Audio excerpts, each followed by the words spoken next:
குர்ஆன் சொல்லுகிறது.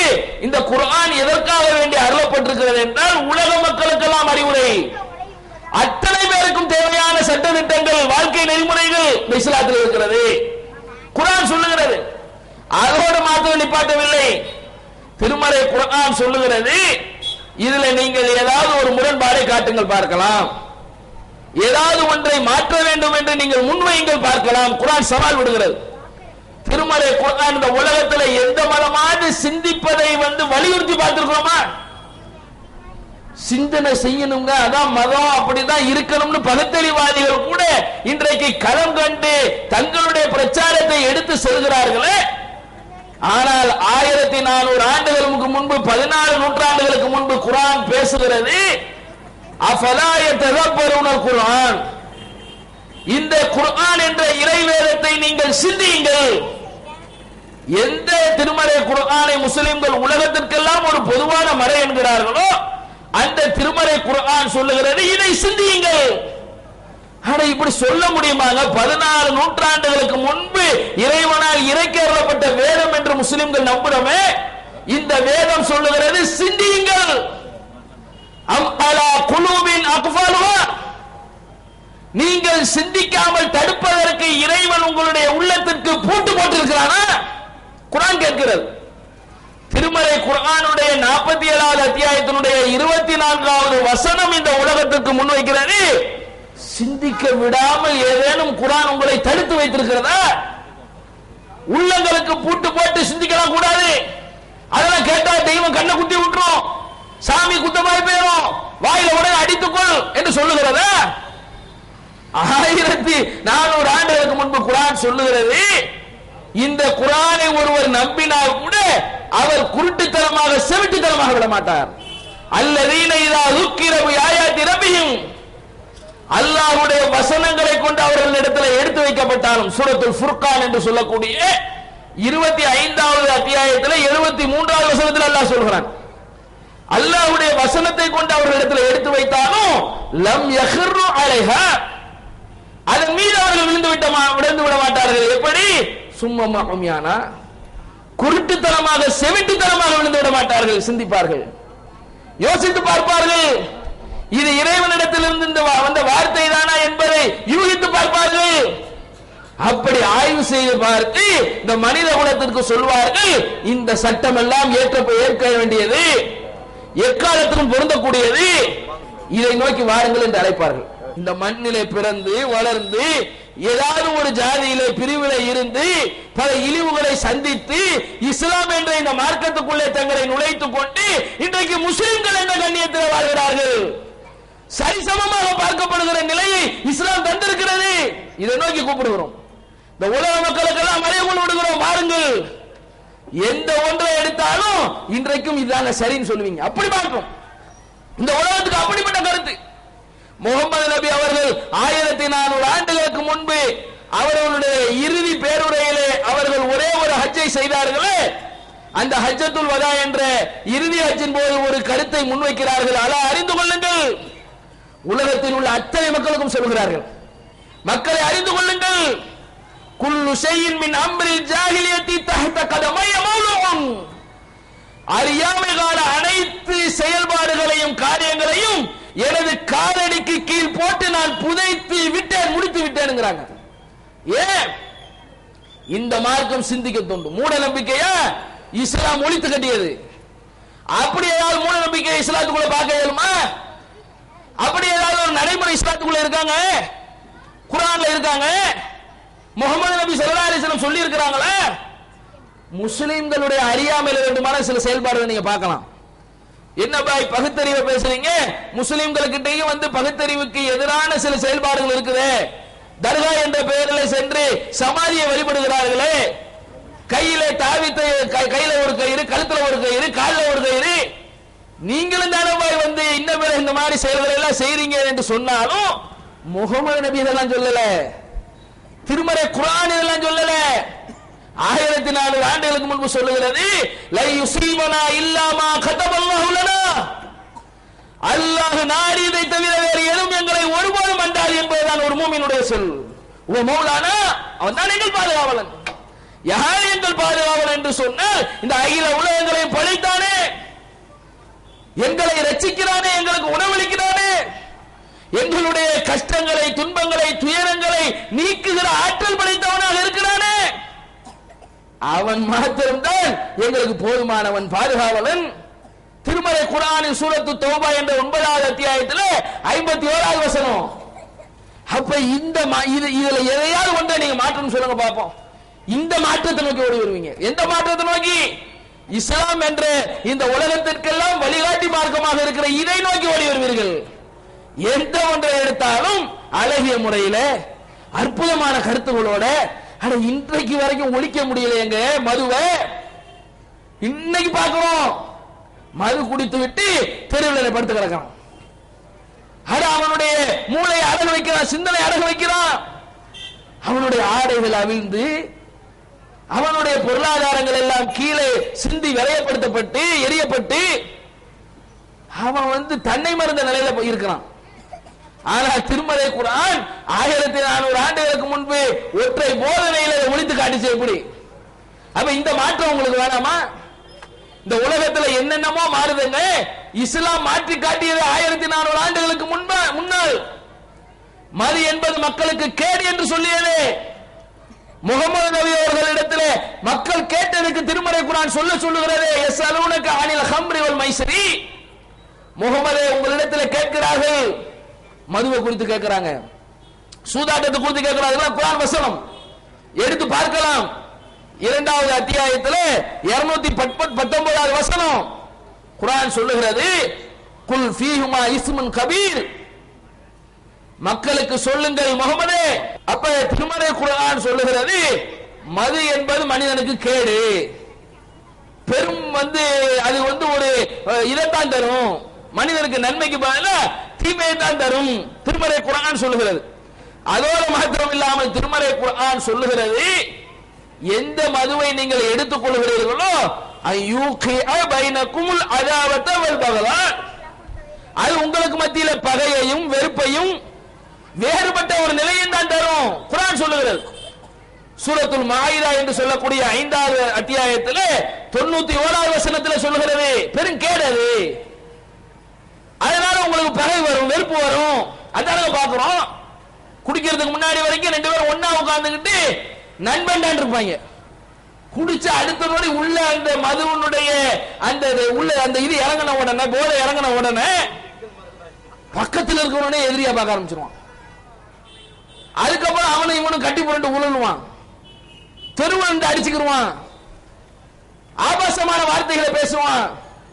என்ன நடக்குதுன்னு தெரியாது. பொண்டாட்டியை போட்டு அடிப்பான், பிள்ளைகளை ஏண்டி உழைப்பான், தாய்க்கும் தாரத்துக்கும் வித்தியாசம் தெரியாது, மனைவிக்கும் மகளுக்கும் வித்தியாசம் தெரியாது. பார்க்கிறோமா இல்லையா? எத்தனை சம்பவங்கள். இந்த மது என்ற இப்படி மோசமான ஒரு நிலையிலே மனிதர்கள் சென்று கொண்டிருக்கிறார்களே போதையை பற்றி. 1400 ஆண்டுகளுக்கு முன்பு மக்கமா நகரிலும் மதீனா நகரிலும் இந்த சட்டத்தை முகமது நபி அவர்கள் நடைமுறைப்படுத்தி காட்ட என்ன ஏற்பட்டது தெரியுமா? மது ஆறு ஓடியது. எங்க மது ஆறு ஓடியது? மதீனத்து வீதியில.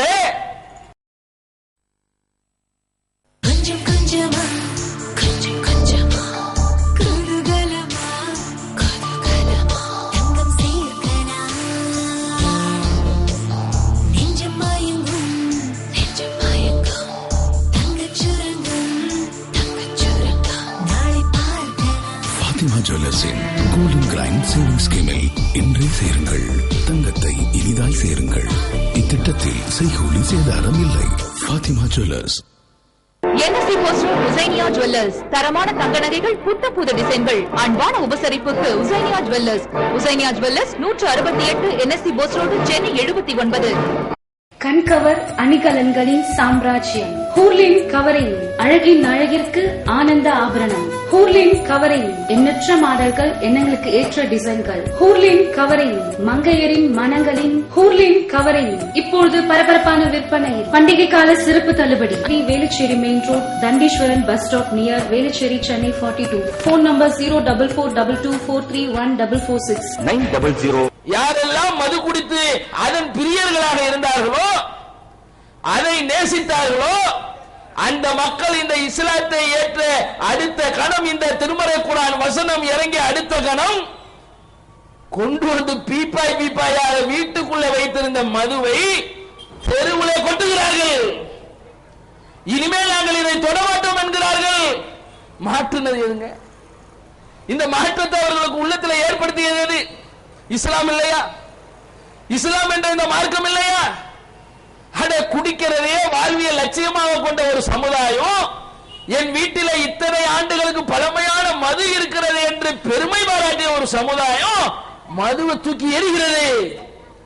இன்று வரை அந்த சவுதியில மதுவனுடைய வாடையை பார்க்க இயல்கிறதா? சாதாரணமா போதை தரக்கூடிய எதா இருந்தாலும் அனுமதிக்க மாட்டான். என்ன கசகசா இருக்குது, அதை கூட நீங்க சவுதிக்குள்ள எடுத்துட்டு போக இயலாது. ஏன்னா அது ஹராம்.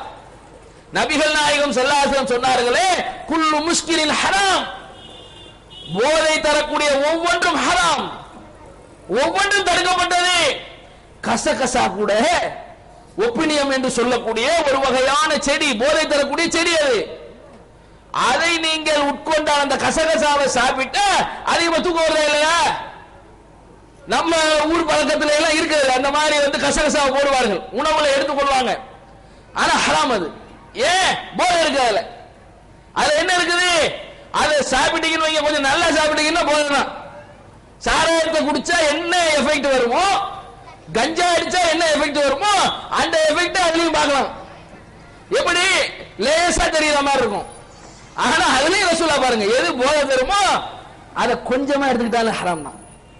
அதிகமா சாப்பிட்டா மட்டும் ஹராம் இல்ல.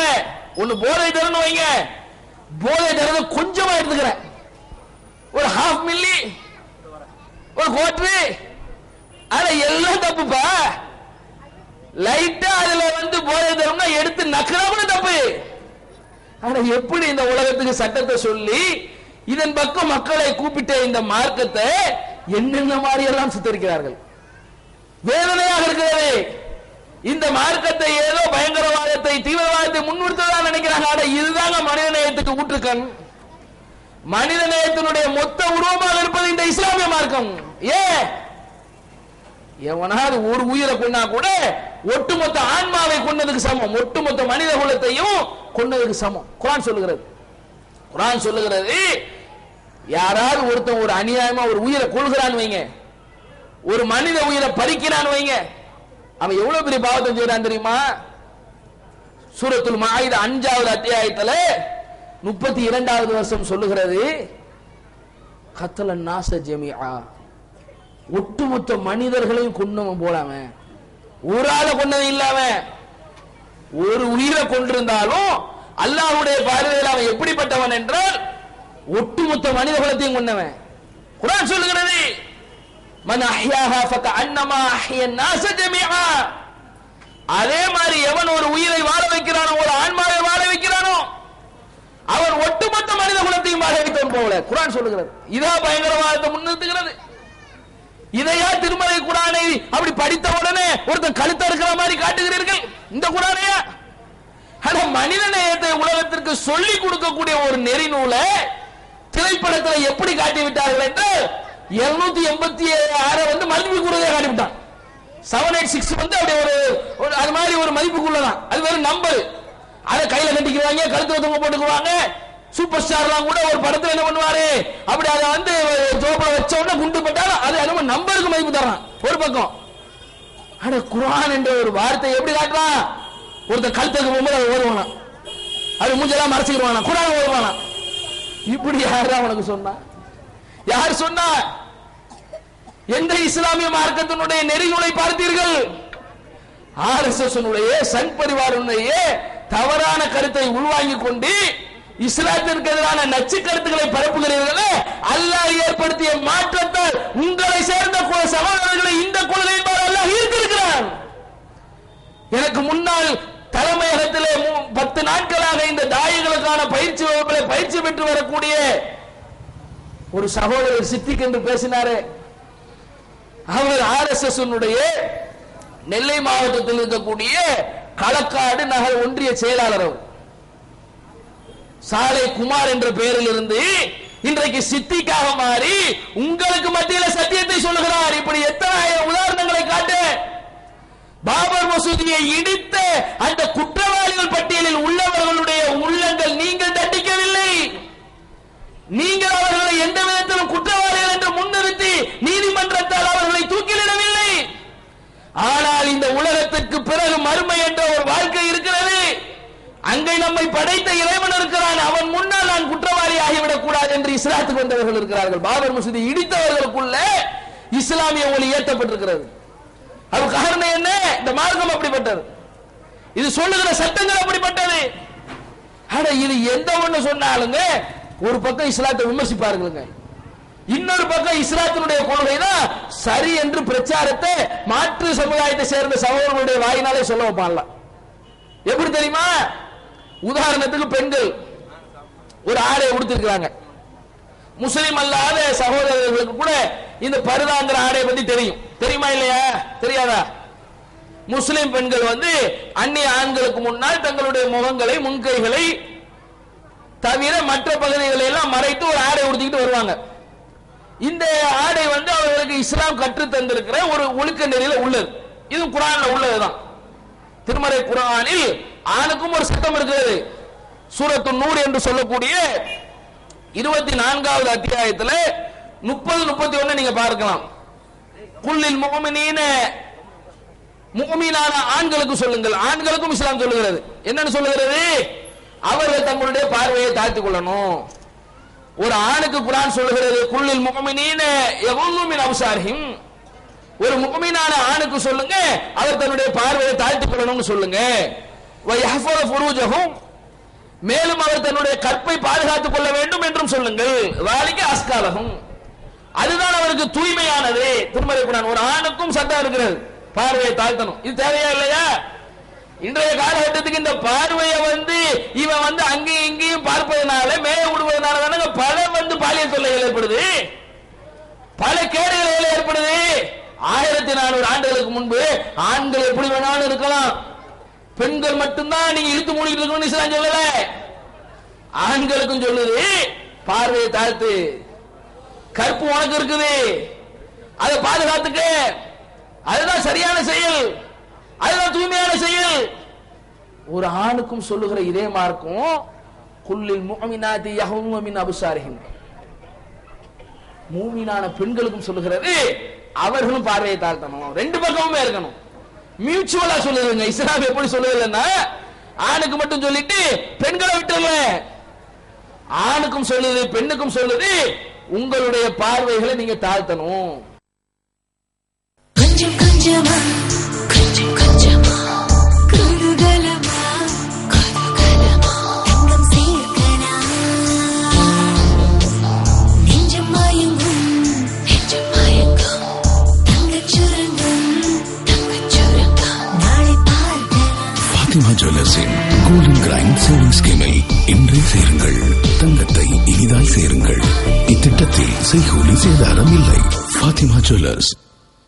NSC Post Road Hussainiya jewellers. தரமான தங்க நகைகள், புத்த புது டிசைன்கள், அன்பான உபசரிப்புக்கு Hussainiya jewellers. Hussainiya jewellers 168 NSC Post Road, Chennai 79. என் பாப்பாக்கு உடம்பே சரியில்லை. என்ன ஆச்சு? தலைவலி வந்ததா? மருந்து கொடுத்தேன், சரியா போச்சு. ஆனா கால் வலி வந்துச்சு, கால் வலிக்கு மருந்து கொடுத்தேனா சரியா போச்சு. ஆனா எல்லா வலியும் வந்துச்சு. ஒரு வியாதிக்கு மருந்து சாப்பிட்டு இன்னொரு வியாதி வரணுமா? நோ, இனி வராது. யுனானி மருத்துவம். யுனானி மருத்துவம் தான் நோயையும் குணப்படுத்தும், உடலையும் பலப்படுத்தும். யுனானினா ரபானி, ரபானினா யுனானி. Doctor Hakeem S A. சையத் சத்தார், ரப்பானி வைத்தியசாலா, ராயப்பேட்டை. இந்த நிகழ்ச்சி தொடர்ந்து வர வாழ்த்தும் நெஞ்சங்கள்.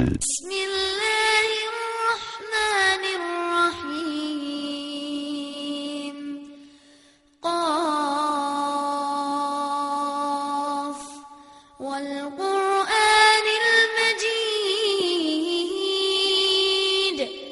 بل عجبوا أن جاءهم منذر منهم فقال الكافرون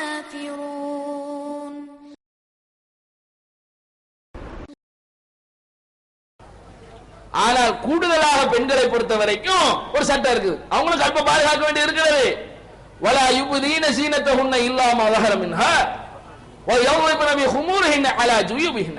குர்ஆன் சொல்லுகிறது, அவர்கள் கூடுதலாக தங்களுடைய முக்கால்களை மார்புல போட்டு அவர்கள் மறைக்க வேண்டியதும் இருக்கிறது. கூடுதலாக ஒரு சட்டம் பெண்களுக்கு, ஆண்கள் கையை காட்டினாலோ இடுப்பை காட்டினாலோ முதுகை காட்டினாலோ மற்ற பகுதிகள் தெரிஞ்சாலோ எந்த பெண்ணும் தப்பா பார்க்க மாட்டாங்க, அப்படி பார்ப்பாங்க. ஆனா ஒரு பெண்ணு காட்டினால் ஒரு ஆணுக்கு அது சலனத்தை ஏற்படுத்தும், கவனத்தை திசை திருப்பும், மாத்தும். அதனாலதானுங்க கடந்த காலத்துல எப்படி ஆடை உடுத்திருந்தாலும் இன்றைக்கு கண்ணியமான உடைய ஆடை உடுத்துறாங்களா இல்லையா? முதல்வர் ஜெயலலிதா கூட கடந்த கால ஆடை பார்த்தீங்கன்னா வேற மாதிரி இருக்கும். சினிமால நிஜத்துல கண்ணியம் எது மரியாதை, எது பார்த்தா நல்லா இருக்கும்? அட பிரதிபா பாட்டீல் உட்பட, ஜனாதிபதியாக இருந்தவர் உட்பட, பாத்திமாவாக இருந்தார்களே முஸ்லிம்கள், அவங்க எப்படி ஒரு கவர்னராக இருந்த ஆடை உடுத்தி பாக்குறீங்களோ அதை விட கூடுதலாக மறைச்செல்லாம் இருக்கிறாங்க முஸ்லிம் அல்லாஹ் பெண்கள். பாக்குறீங்களா இல்லையா? இந்த சட்டத்தை மாற்ற முடியுதா? அட மதுரை ஆதீனம் சொல்லுகிறார், அருணகிரி நாதர் சொல்றாரு, பாலியல் தொல்லைக்கு பரதாதான் தீர்வுங்கிறார். யார் சொல்றா? ஒரு முஸ்லிம் சொல்லவில்லை, மதுரையில் இருக்கக்கூடிய மடாதிபதியினுடைய ஆதீனம் சொல்லுகிறார். எது தெரியுமா பாலியல் தொல்லைக்கு தீர்வு? பர்தா. பள்ளிக்கூடத்தில் ஆசிரியர்களுக்கு உத்தரவிடுகிறது, ஆடைகளை சரியா உடுத்திக்கிட்டு மாணவர்களுக்கு மத்தியில் போங்க, பிரச்சனை வருது, மாத்துங்க, ஆடையை மாத்துங்க. எந்த நோக்கி மாத்துங்க? இஸ்லாத்தை நோக்கி மாத்தலாம். பள்ளிக்கூடத்தில் உத்தரவிடப்படுகிறது, அரசாணை பிறப்பிக்கப்படுது, ஆடையை சரியா உடுத்தி கொண்டு போகணும். சில கல்லூரிகள், தனியார் கல்லூரிகள் உட்பட உத்தரவு போட்டு வைத்திருக்கிறார்கள், ஏற்கனவே ஜீன்ஸ் பேண்ட் டி ஷர்ட்லாம் போட்டு வராதீர்கள். அப்ப என்ன காட்டுது? இஸ்லாம் தான் சரி, இதுதாங்க சரி, மாற்ற இயலாது, இதுதான் கரெக்ட். யார் சொல்றா? முஸ்லிம் அல்லாதவர்கள் இந்த பாதையை நோக்கி வர்றாங்களா இல்லையா? இது தவறு இல்லை என்று உங்களுடைய மனசாட்சி ஏற்றுக்கொள்கிறதா இல்லையா? இப்படி ஒரு ஆடை உடுத்தினாதாங்க நல்லது முஸ்லிம் அல்லாத நண்பர்கள் சொல்கிறார்கள். இப்படி எங்க பெண்களும் ஆடை உடுத்திட்ட எந்த விதமான பிரச்சனைகளும் இல்ல, பெண்கள் பாதுகாப்போடு இருக்கலாம். ஏன்னா குர்ஆனே சொல்லுகிறது, இதை 33வது அத்தியாயத்தில் 59வது வசனம் சொல்லுகிறது. இதெல்லாம் குர்ஆன்ல உள்ளதுதான். பெண்கள் இப்படி ஒரு ஜில்பாபை, ஒரு ஆடையை தொங்க விட்டுக் கொள்வது என்பது அவர்களுக்கு ذَلِكَ أَدْنَى يُعْرَفْنَ, அவர்கள் யார் என்று கண்ணியமான முறையில் அறியப்படுவதற்கும், ஃபலா யுக்தைன, அவர்கள் தொல்லைப்படுத்தப்படாமல் இருப்பதற்கும் இந்த ஆடை ஏற்றதாக இருக்கும், சரியானதாக இருக்கும். குர்ஆன்ல சொல்லுகிறான், இறைவன் சொல்லுகிறான், உங்களையும் என்னையும் படைத்த இந்த அகிலத்தை படைத்த இறைவன் சொல்லுகிறான், பெண்கள் இது போன்ற ஆடையை உடுத்திக் கொள்வது, சில பகுதிகளை மறைத்துக் கொள்வது அவர்களை கண்ணியமான முறையில் பார்ப்பதற்கு, அவர்களுக்கு எந்த தொல்லையும் தரப்படாமல் இருப்பதற்கு ஏற்றது. ஆனா இதைத்தான் நாங்களும் சொல்றோம், இதைத்தாங்க நாங்களும் சொல்றோம் உலகத்துக்கு. இப்படி ஒரு ஆடையை உடுத்திய ஒரு பெண்ணை ஒருத்தன் தவறான பார்வையில பார்ப்பானா, விசில் அடிப்பானா, பின்னால் பின்தொடர்ந்து செல்லுவானா, கையை பிடித்து இழுப்பானா, அல்லது வேற ஏதாவது ஒரு பகுதியை ஏதாவது ஒரு வகையில தன்னுடைய கைகளால் தொடுவானா, அந்த எண்ணமே வராது. அதனாலதான் கிறிஸ்துவ நண்பர்கள் அவங்க சிஸ்டர்னு அந்த கண்ணியமான ஆடை வச்சிருப்பாங்க, பார்த்திருக்கீங்களா? அந்த பாதிரி பெண்களுக்கு என்ன மாதிரி, அந்த கன்னியாஸ்திரிகளுக்கு என்ன மாதிரி ஆடை வச்சிருப்பாங்க? கண்ணியமான முறையில் ஒரு ஆடை உடுத்திட்டு வாங்கப்பாங்க. இஸ்லாம் என்ன சொல்லுது? ஒவ்வொரு பெண்ணும் கண்ணியமா இருக்கணும், ஒவ்வொரு பெண்ணும் மதிக்கப்படணும், ஒவ்வொரு பெண்ணும் காட்சி பொருளாக்கப்பட்டு விடக் கூடாது இஸ்லாம் சொல்லுகிறது. இதை மாற்றணும். அது இல்லாமல் 1400 ஆண்டுகளுக்கு முன்பு இஸ்லாம் உலகத்தில் சொல்லுது, உன் கையிலான உனக்கு கேட ஏற்படுத்திக்காது, வலா துல்கு பி ஐதிக்கும் இலா தஹ்லுகதி. திருமறை குர்ஆன் சொல்லுகிறது, எந்த ஒரு மனிதனாக இருந்தாலும் சரி, தன்னை தானே அழித்துக் கொள்வதோ மாய்த்துக் கொள்வதோ ஹராம், கூடாது. ஒருவர் தன்னுடைய கருத்தினால் கேடு ஏற்படுத்தி கூடாதுங்க. கேடுனா எல்லாம் வந்துடும். கேடுனா என்னது? கை அறுத்துக்க கூடாது, மாத்திரையில போட்டுக்கிற கூடாது, தூக்கு கயிறு மாட்டி தூங்கிட கூடாது, புகை பிடிக்க கூட கூடாது. புகை பிடிக்கிறது இருக்கா இல்லையா? புகை பிடிக்கிற ஒரு பழக்கம் முஸ்லிம் சமுதாயம் மட்டும் இல்லாம எல்லா சமுதாயத்திலும் இருக்கத்தான் செய்யுது. ஆனா இஸ்லாம் அதை ஆதரிக்கல, எதிர்க்குது. குர்ஆன் அதை எதிர்க்குது. புகைப்பிடிக்கிறோம் என்ற பெயரில் உங்கள் கரங்களால் உங்களுடைய நாவிலே ஒரு புகையிலை வைத்து நீங்கள் அதை ஊதி தள்ளுவது, அதை இழுத்து வெளியில விடுவது, நீயும் கெடுதலை சம்பாதித்து மக்களுக்கும் கெடுதலை தர்ற. இஸ்லாம் என்ன சொல்லுது? இவர் மட்டும் கேட சம்பாதிக்கல, புகையை வெளியில விட்டு குடிக்கிறவனால அவன் உடம்புல கேட்டு அவன் குடும்பத்தை நாசமாக்கலாம், இவன் அடுத்தவனுக்கும் கேட்ட ஏற்படுத்தலாம். புகையை பிடித்து இந்த இருக்கிறது முஸ்லிம் சமுதாயத்திலும் இருக்கிறது. பீடி சுத்துற காஜா பீடி கரீம் பீடி தான் பேர் வச்சிருக்காங்க. எப்படி பேரு? காஜாவையும் கரீமையும் கொண்டு போய் பீடிக்கு பேர் வச்சிருப்பாங்க. ஏன்னா அங்க மேல போலையும் அந்த மாதிரி வந்து முஸ்லிம்கள் வாழுகிற பெரும்பான்மை வாழுகிற பகுதிகளில் பீடி தான் சுத்தப்படுது. ஆனா இஸ்லாம் அதை எதிர்க்குது, கண்டிக்குது. நாங்க அந்த மக்களுக்கு நல்லுபதேசம் செஞ்சுக்கிட்டு இருக்கிறோம். ஏன்னா அந்த சமுதாயத்தினுடைய நிலை அவ்வளவு மோசமான முறையில் அடித்தட்டில் இருக்கிறது. ராஜேந்திர சர்ச்சார், ரங்கநாத் மிஸ்ரா எத்தனையோ அறிக்கைகள் என்ன மத்திய அரசாங்கத்துக்கு மாநில அரசாங்கத்துக்கு சொல்லியிருக்கின்ற முஸ்லிம் ரொம்ப பின்தங்கி இருக்கிறாங்க. அதனால இந்த நிலையில் அவங்க வாழ்கிறார்கள். ஆனா இஸ்லாம் அதெல்லாம் மாத்துது, தடுக்குது, கூடாதுன்னு சொல்லுது. உன் கைனால கேட ஏற்படுத்திக்கிறாங்க. இப்படி எதை எடுத்துக்கொண்டாலும் சிசு குழந்தை இந்த நூற்றாண்டுல தாங்க அதிகமா நடக்குது. ஒரு குழந்தைய கருவிலேயே கொள்கிற ஒரு கேவலமான கலாச்சாரத்துக்கு இன்றைக்கு தமிழகம் வந்து முன்னணியில் நிற்கிற அளவுக்கு மாறி வருகிறது. ஏன்? ஒரு குழந்தைய கருவில பாக்குறாங்க, ஸ்கேன் பண்றாங்க. இல்ல ஒரு குழந்தை பிறந்தது, இன்னைக்கு தானே ஸ்கேனு. ஒரு குழந்தை பிறந்தது, பொம்பளை பிள்ளையான்னு பாக்குறான். பொம்பளை பிள்ளைன்னு தெரிஞ்ச உடனே அவன் என்ன ஆயிடுறான், ஆஹா சரியான ஒரு குழந்தை இல்லை, இது ஒரு மாதிரி முகம் மாறி இழிவான ஒரு பிறவி மாதிரி அந்த பெண்களை பார்த்து பிறந்த அப்புறம் கள்ளிப்பாலை ஊத்தி நெல்லை போட்டு கொள்ற கலாச்சாரத்தை பார்க்கிறோம்ல. இன்னைக்கும் அது மாதிரி கிராமங்கள் இருக்கிறதா இல்லையா தமிழ்நாட்டில்?